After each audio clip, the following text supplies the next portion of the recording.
வணக்கம், welcome to பல்லாண்டு வாழ்க health and beauty tips channel. வணக்கம் தோழிகளே, இன்றைக்கி நம்ம டயட் ரெசிப்பியில் ஓட்ஸ் வச்சு ஒரு ஸ்வீட் கஞ்சி எப்படி பண்ணுறதுன்னு பார்க்க போகிறோம். ஏற்கனவே நம்ம சேனலில் நார்மலாக ஸ்வீட் இல்லாமல் ஒரு கஞ்சி எப்படி பண்ணுறதுன்னு காமிச்சிருக்கோம். அதோட லிங்க்கை கீழே டிஸ்கிரிப்ஷனில் தரேன், வேணுங்கிறவங்க செக் பண்ணிக்கோங்க. இப்போ வாங்க இந்த ஸ்வீட் ஓட்ஸ் கஞ்சி எப்படி பண்ணுறதுன்னு பார்க்கலாம். 30 கிராம் அளவுக்கு ஓட்ஸ் எடுத்திருக்கேன். இது ஒரு ஆள் சாப்பிட்றதுக்கு தாராளமாக போதும். மிதமான தீயில வச்சு 1 நிமிஷத்துக்கு இதை நல்லா ஃப்ரை பண்ணி விட்டுக்கலாம்.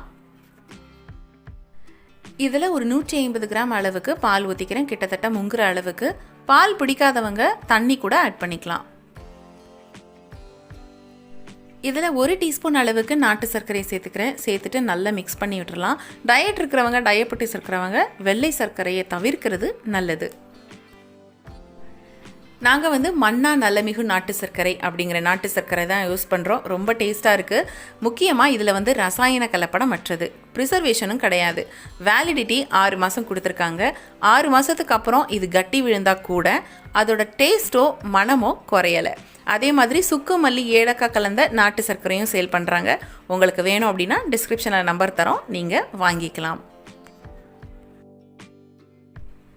நல்லா கொதிச்சிருச்சு. கொதிச்சதுக்கப்புறமா கொஞ்சமாக ஏலக்காய் தூள் சேர்த்துட்டு மிக்ஸ் பண்ணி விட்டுட்டிங்கன்னா சூப்பரான ஓட்ஸ் ஸ்வீட் கஞ்சி ரெடி ஆயிடுச்சு. ரொம்ப டேஸ்ட்டாக இருக்கும். குழந்தைங்களுக்கு இது ரொம்ப பிடிக்கும். கிட்டத்தட்ட பால்கோவா, பாசந்தி அந்த மாதிரி டேஸ்ட்டில் இருக்கும். குழந்தைங்க ஒபிசிட்டியில் கஷ்டப்படுறாங்கன்னா ஏதாவது ஒரு நேரம் இந்த மாதிரி ஸ்வீட் கஞ்சி கொடுத்தீங்கன்னா அவங்க விருப்பப்பட்டு சாப்பிடுவாங்க. டயட் இருந்த மாதிரி இருக்கும், வெயிட் லாஸ் ஆன மாதிரி இருக்கும். கண்டிப்பாக நீங்கள் ட்ரை பண்ணி பார்த்துட்டு எப்படி இருக்குன்னு கமெண்ட் பாக்ஸில் கமெண்ட் பண்ணுங்கள். இதே மாதிரி வித்தியாசமான முறையில் நிறைய டயட் ரெசிபிஸ் உங்களுக்காக காத்துட்ருக்கு. அதெல்லாம் வேணும் அப்படின்னா நம்மளோட சேனலை மறக்காமல் சப்ஸ்கிரைப் பண்ணுங்கள்.